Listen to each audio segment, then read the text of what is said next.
What's up, everybody? It's Mark from East Coast Reatta Parts, and it's a little dark in here, I know, but I'm going to show you something interesting here. On my 91 Reatta Coupe, I've got a problem. I've got an amber bulb, an amber bulb, an amber bulb, and then this bright white bulb. This isn't supposed to be that way. Maybe your Reatta is that way, and I'm going to show you why that happens later on. But if your Reatta is not like this now, I'm going to show you a very important part that you need that will keep it from happening later on down the road. So follow me over to the workbench and I'll show you exactly why this happens. Alright, so we're over here at the workbench. We've got the passenger side light assembly out of the car, and let's give it a listen here. That is the amber globe inside here, and that's what actually turns the white halogen bulb amber when you stick it inside the housing here.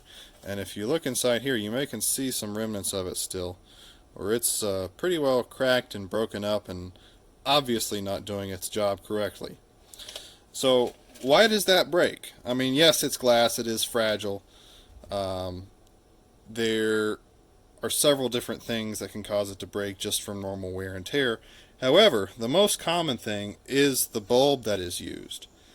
So over here we've got, this is the bulb that was inside this assembly when we pulled it out. This is a Wagner 890.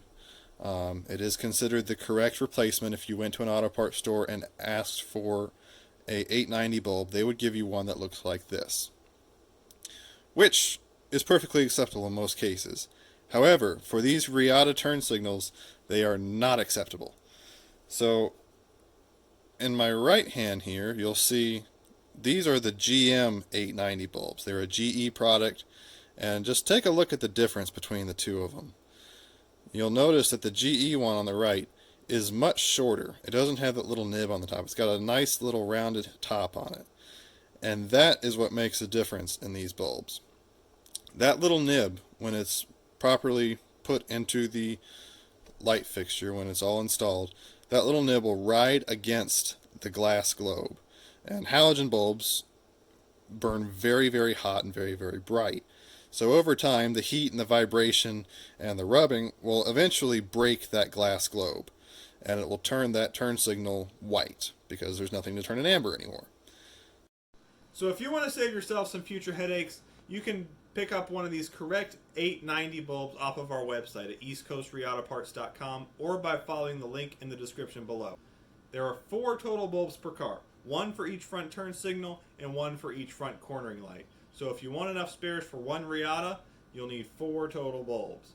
If the amber globe in your car is already broken, you can check out our turn signal page. We have new and used turn signals depending on what you're looking for. So be sure to check out the other neat Reatta stuff we have on the website as well. We have literature, we have parts, we've got electronics, all kinds of stuff. So check out everything we have on there. And if you don't see what you're looking for, you can call us anytime at 919-233-1973. And be sure to like our Facebook page, eastcoastreattaparts.com, subscribe to our YouTube channel, and check me out on Instagram at @TheReattaGuy.